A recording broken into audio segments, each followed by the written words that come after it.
saudara dan saudariku yang terkasih dalam Yesus Kristus, berjumpa kembali dengan saya, Pastor Sylvester Asan Marlin, dalam renungan harian untuk hari Kamis tanggal 10 November tahun 2022. Bacaan yang akan kita renungkan pada hari ini diambil dari Injil Lukas bab 17 ayat 20 sampai dengan ayat 25. Mari Bapak Ibu, saudara-saudari yang terkasih, sejenak kita membaca Injil ini. Tuhan bersamamu. Inilah Injil suci menurut Lukas. Dimuliakanlah Tuhan.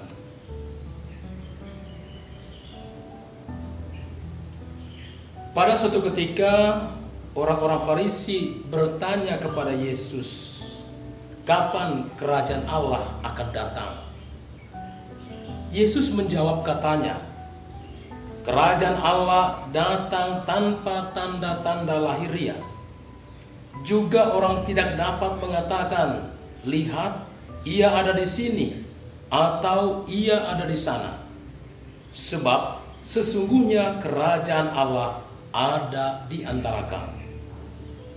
Dan ia berkata kepada murid-muridnya, akan datang waktunya kamu ingin melihat satu daripada hari-hari Anak Manusia itu, dan kamu tidak akan melihatnya. Dan orang akan berkata kepadamu, lihat, ia ada di sana. Lihat, ia ada di sini. Jangan kamu pergi ke situ. Jangan kamu ikut. Sebab sama seperti kilat memancar dari ujung langit yang satu ke ujung langit yang lain, demikian pula lah kelak halnya Anak Manusia pada hari kedatangannya. Tetapi ia harus menanggung banyak penderitaan dahulu dan ditolak oleh angkatan ini. Demikianlah sabda Tuhan. Bapak, Ibu, saudara dan saudariku yang terkasih dalam Yesus Kristus, hari ini bersama Gereja Semesta kita merayakan peringatan Santo Leo Agung, seorang paus dan pujangga gereja. Injil yang disampaikan kepada kita hari ini berkisah tentang percakapan antara Yesus dengan orang-orang Farisi. Mereka bertanya tentang kapan kerajaan surga itu datang. Kapan kerajaan Allah itu datang? Nah, Bapak Ibu, saudara-saudara yang terkasih, konsep kerajaan Allah atau kerajaan surga yang disampaikan oleh orang-orang Farisi, mereka membayangkan bahwa kerajaan Allah itu ada pada suatu tempat dan akan ada waktunya dia datang. Bisa dilihat, bisa disaksikan oleh orang-orang yang ada di sekitarnya. Maka mereka bertanya kepada Yesus dengan membawa konsep mereka bahwa kerajaan itu harus dapat dilihat, tampak oleh mata manusia. Yesus mengerti dan menangkap pertanyaan mereka. Karena itu dalam Injil hari ini Yesus katakan, kerajaan Allah itu datang tanpa tanda-tanda lahiriah. Kalau tanpa tanda-tanda lahiriah artinya pasti tak bisa dilihat, tak tampak, tak kelihatan di depan kita. Lalu saudara-saudara yang terkasih, apa sebetulnya kerajaan Allah itu? Kerajaan Allah sebetulnya adalah sebuah peristiwa di mana Allah datang, hadir, dan merajai. Merajai apa saja? Merajai alam semesta ini. Bisa juga merajai manusia, hati, pikiran, dan perasaan manusia.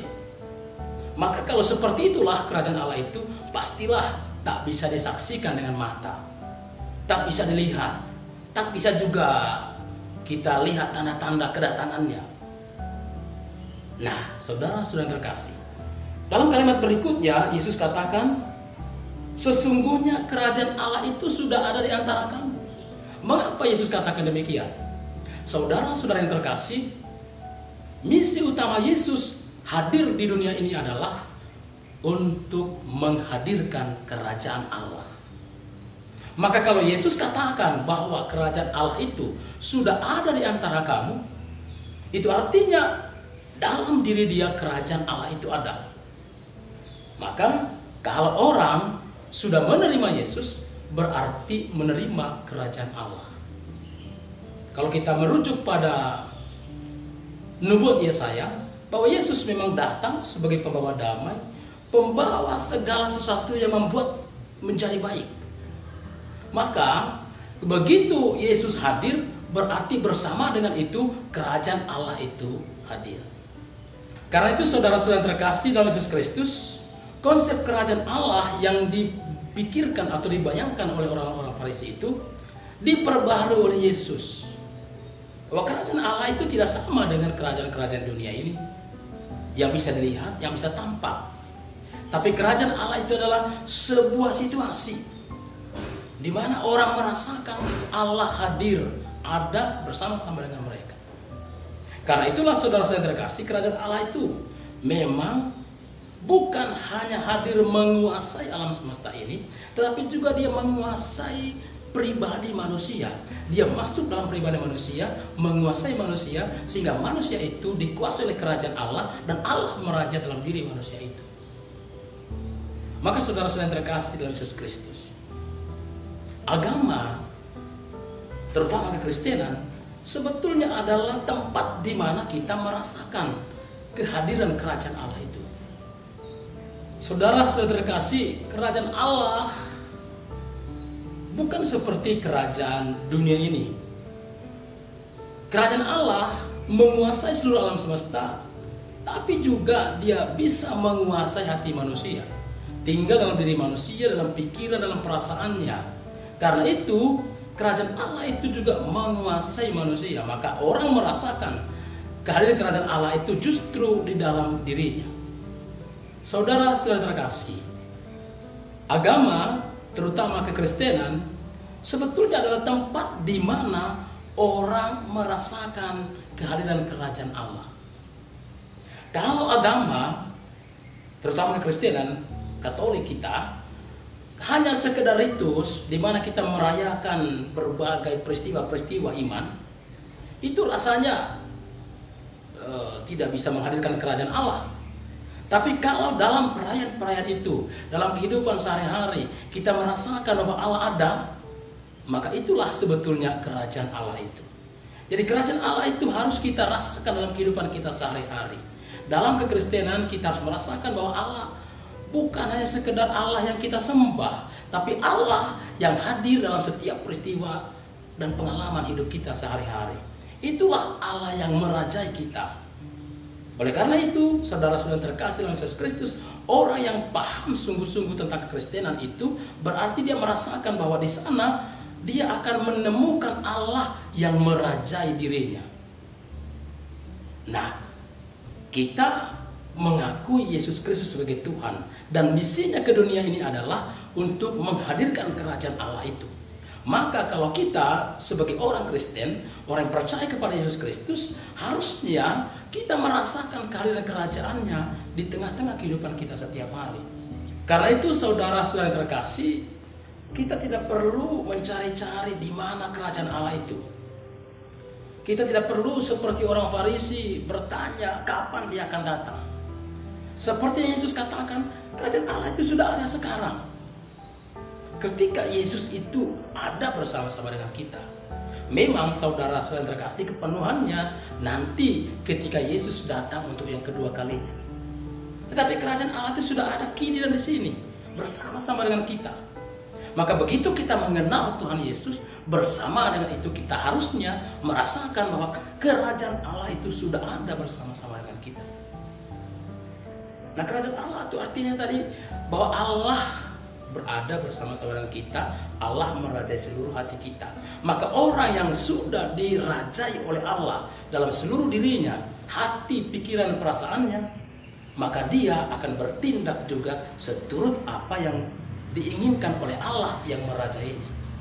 Maka orang yang dirajai oleh Allah, pertama dia sendiri akan merasakan damai, bahagia, sukacita, dan seterusnya. Setelah dia merasakan itu, barulah dia memberitahu kepada orang lain atau membagikannya kepada orang lain bahwa begitulah orang yang dirajai oleh Allah. Orang yang mengalami kerajaan Allah itu ada dalam dirinya. Maka sekarang pertanyaan kita untuk kita masing-masing adalah, bagaimana kita merasakan Allah yang meraja itu? Bagaimana kita merasakan kerajaan Allah itu sudah sungguh-sungguh ada di antara kita? Sudah merajai hati kita, sudah menguasai diri kita, lalu kita bertindak seturut Allah yang meraja dalam diri kita itu dalam kehidupan sehari-hari. Kiranya sebagai orang yang sudah percaya kepada Yesus Kristus, yang menerima Dia dalam diri kita, seharusnya kita tidak perlu mencari-cari di mana kerajaan Allah itu, tapi mari kita merasakannya, lalu kemudian memperkenalkannya kepada orang lain dengan cara hidup kita yang baik dan benar seturut kehendak Allah yang kita terima dalam diri kita. Tuhan memberkati kita hari ini sampai selama-lamanya. Amin.